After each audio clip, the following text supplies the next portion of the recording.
Quando você pensa que a gente está no fundo do poço, sempre existe um alçapão. Não bastasse a tarifa de 50% imposta pelos Estados Unidos, agora a gente está sofrendo tarifa da Venezuela em 77%.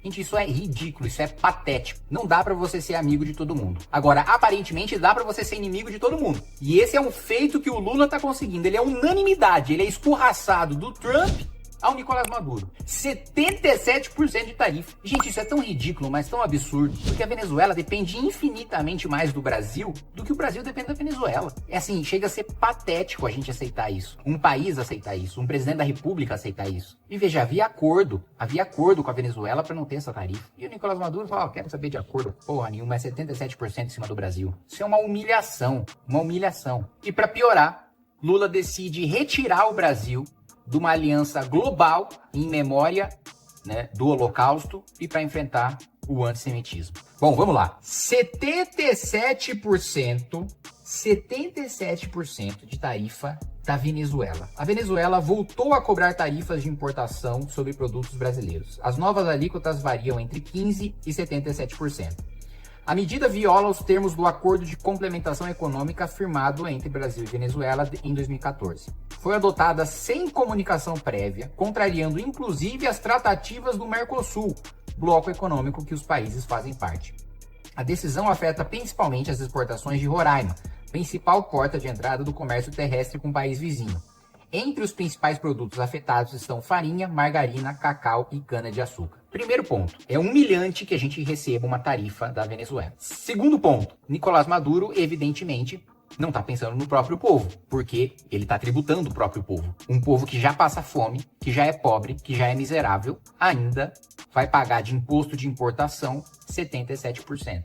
Em produtos, veja, comida, farinha, margarina, cacau, cana. A comida do venezuelano, que já é escassa, vai ficar ainda mais cara. Aliás, eu vi um mini vídeo muito bom, aliás, que dizia o seguinte: ser vegano é a mesma coisa que ser comunista. Não tem problema nenhum, a não ser que você goste de comida. É exatamente isso que está acontecendo com a Venezuela. E olha só, desrespeitando, inclusive, tratativa do Mercosul. Hoje, vamos lá, 2025, com o cenário atual, para que serve o Mercosul? No que o Mercosul dá vantagens em relação a negociações bilaterais entre o Brasil e outros países da América Latina, da América do Sul, nós poderíamos estar mais avançados no Tratado de Livre Comércio com a União Europeia se não precisasse negociar com o Mercosul inteiro, se a negociação fosse só com o Brasil. Então, que vantagem traz hoje o Mercosul para o Brasil? Que vantagem traz, aliás, o tal dos BRICS para o Brasil? O próprio sujeito que inventou a sigla BRIC, ele disse que em nenhum momento ele quis insinuar um bloco político ou mesmo um bloco econômico, mesmo um bloco que fizesse tratativas comerciais entre si. Ele criou a sigla BRIC para falar sobre países em estágio de desenvolvimento que possuíam condições, determinados indicadores semelhantes. Grandes países em desenvolvimento, né, países que não são desenvolvidos, com certas características semelhantes, mas sem insinuar a criação de um bloco político, muito menos de um bloco econômico. E até hoje, não existe um grande bloco econômico dos BRICS. A gente cedia aqui os BRICS, aí não vem. A Rússia não vem o presidente da Rússia. Não vem o Xi Jinping. Não vem a Índia. Que baita prestígio que o Brasil tem. Pô, não está alinhado com os Estados Unidos em relação, por exemplo, ao conflito do Oriente Médio, né, que acontece Israel, Irã, Hamas, Hezbollah, os Houthis. Não está alinhado com a União Europeia em condenar a invasão russa contra a Ucrânia. E aí você pode falar, não, beleza, né? A gente não está alinhado com os Estados Unidos, com a União Europeia, mas nós estamos levando alguma vantagem nós estamos levando com a Rússia, com a Índia, com a África do Sul e com a China. Nada. O que a gente está ganhando? Estamos ganhando nada. Porque uma coisa, eu entendo. Vamos supor, olha, eu divirjo diametralmente da ideologia ou do autoritarismo, característica comum, né, no eixo Rússia-China, em contraposição lá ao eixo Estados Unidos-União Europeia. Mas vamos supor que o Lula está fazendo uma escolha política, olha, não quero estar no bloco do Ocidente, quero estar no bloco China-Rússia. Tá, eu respeitaria essa decisão, discordando e atacando ela veementemente, mas se ela estivesse trazendo algum benefício para o Brasil. Porque ou a gente está ganhando alguma coisa da China e da Rússia para estar em guerra comercial e diplomática com os Estados Unidos, com Israel e com a União Europeia, ou a gente é simplesmente otário, o que é exatamente o caso. Nós, enquanto país, somos otários no cenário global. Nós não estamos alinhados com ninguém.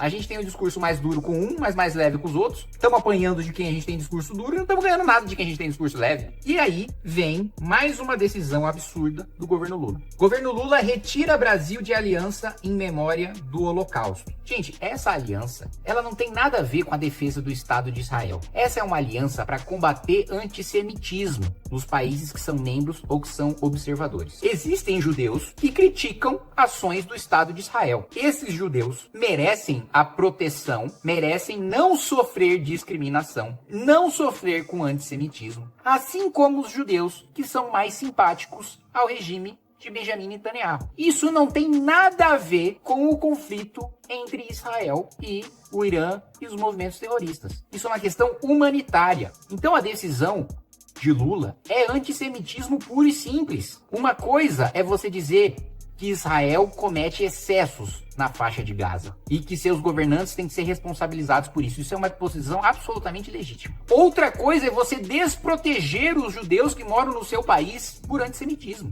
Isso não é uma posição legítima. Isso não é uma posição defensável. Isso é uma decisão inaceitável. Inaceitável. Inclusive, em breve, eu vou anunciar medidas legais que não só eu, mas outras dezenas de deputados vamos tomar contra essa decisão do Lula, que é inaceitável. Vamos lá, repito. Uma coisa é você criticar o governo israelense, coisa que os próprios judeus fazem. Óbvio, Israel é uma democracia, aliás, a única do Oriente Médio.